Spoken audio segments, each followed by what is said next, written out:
kubw'ineza y'Imana bakiboneyemo ngo buri muntu wese wo muri bagenda gwiza iki agenda gwiza imbaraga. Haleluya. Agenda gwiza iki agenda gwiza imbaraga. Iyo umuntu yagwije imbaraga z'Imana ntabwo igikombe kimuhahamura. Iyo umuntu yagwije imbaraga z'Imana igikombe gicamo yizeye, aravuga ngo naho napfa. Haleluya. Haleluya. Aravuga ngo naho napfa nzapfa nyiyiringiye. Haravuga ngo naho narwara nzi ko Imana yanjye izanyiza. Haravuga ngo naho nakena. Haleluya. Haravuga ngo ntabwo nzihakana Imana yanjye. Yesu ashimwe cyane. Reka nkubwire impamvu imwe ishobora gutuma wihakana Imana, nuko waba utibuka iby'Imana yagukoreye. Niba nta kintu Imana yagukoreye uzayihakane, ntacyo bitwaye, nta nubwo twanabiguhatira ngo ukomeze uyiringiye kandi nta mirimo yakoze. Ariko abantu bazi imirimo Imana yakoze ku buzima bwabo,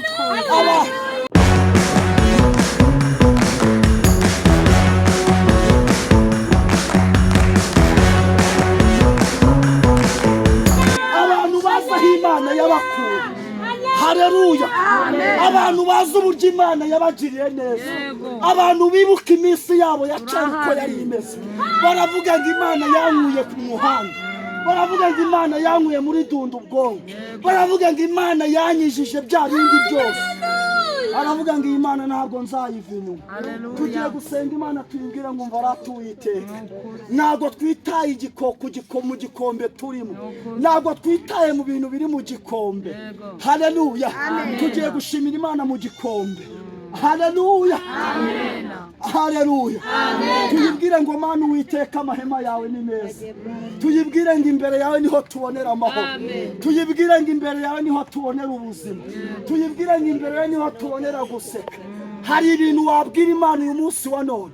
Kimwe mu bintu nabonye bitera Imana gukora ni ukuyishima no mu bigeragezo, ni ukuyishima mu burwayi.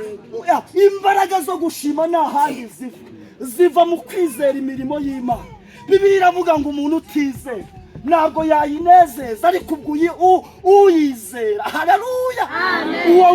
Uwo nguwo Yesu ashimwe cyane. Yeremiya aravuga ngo azahwana n'igiti cyatewe hafi y'iki, cyatewe hafi y'umugezi, ngo gishorere imizi yacyo mu mugezi.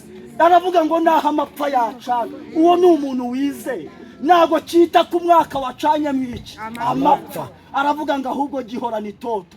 Kimwe mu bintu bituma Imana ikora ni ukuyishima naho waba uri kure. Tugiye gusenga Imana tuyibwire ngo Mana turagushimiye ibyatubayeho ndetse tukuragije n'ibiri imbere. Yesu ashimwe cyane. Abantu bafite ibibazo bagire gutya. Tugiye gushimira Imana ko dufite ibibazo. Yesu ashimwe cyane. Tugiye gushimira Imana ko dufite ibibazo. Haleluya. Kimwe mu bintu bitera Satani gukorwa n'isoni ni ukumusuzugura mu kibazo. Haleluya. Satani aguteza ibibazo ari ukugira ngo wihakane Imana. Haleluya. Ariko iyo ukomeje ukizera ukavuga ngo nzi ko Imana yari yinjejeje aya masaha, reka ngutangarize ibitangazo. Naho ugeze ntabwo Satani yifuzaga kuhagera. Ntabwo ari impuhwe za Satani bene data, ntabwo ari impuhwe Satani agufitiye, ahubwo nuko Imana igufiteho umugambi. Yesu ashimwe cyane. Satani yashatse kukwica utaravuka, nta nubwo yifuzaga kubaho, ariko wabayeho. Imana yaravuze ngo baho. Iyo ngiyo yatumye ubaho rero. Niyo ifite umwuka wawe, niyo ifite umwuka wande wawe mu biganza byawe. Yesu ashimwe cyane. Haleluya. Ibindi byose bigutera ubwoba, izo ntambara ubona, haleluya, ibyo ni ibigira ngo biguhindure ugomba kubaho, ni ibigira ngo biguhindure umuntu w'Imana ushitse utabuze akantu na gatoya. Tugiye gusenga Imana tuyibwire ngo mva ratuyiteka mu gikombe cyitwa baka. Iyo tuhagushimiye ujya ugusha imvura y'umuhindo. Haleluya. Mu yandi magambo igikombe cyari icy'umwaka ngo Imana igahita icyambika umugisha, bigatuma tuhagwiziriza imbaraga. Haleluya. Tugiye gusenga. Haleluya. Wowe Imana ivuganye nanjye ngo nkubwire ngo haguruka. Imana irambwiye ngo nkubwire ngo ni Imana ikuye urupfu mu bana bawe. Imana ivuganye nanjye irambwira ngo ikurinze amarira wari ugiye kuririra umwana wawe anyazwe n'umwanzi Satani. Kandi Imana irambwiye ngo wari kuzahamagarwa unaniwe nta nuko wagira, ariko Imana ivuganye nanjye irambwiye ngo ikurinze gutungurwa n'ikibi. Mwuka w'Imana avuganye nanjye irambwiye ngo ni Imana igukuyeho amapingu y'abadayimoni. Imana ivuganye nanjye irambwira ngo ni Imana ikweretse mu maso hayo, kandi irambwiye ngo igiye kukwereka kugira neza kwayo. Irambwira ngo ikuyeho imyanda yari iri mu nzira zawe, kandi Imana irambwiye ngo ugiye kuyibona. Kandi Imana ivuganye nanjye irambwira ngo ni Imana ishize ishimwe mu kanwa kawe.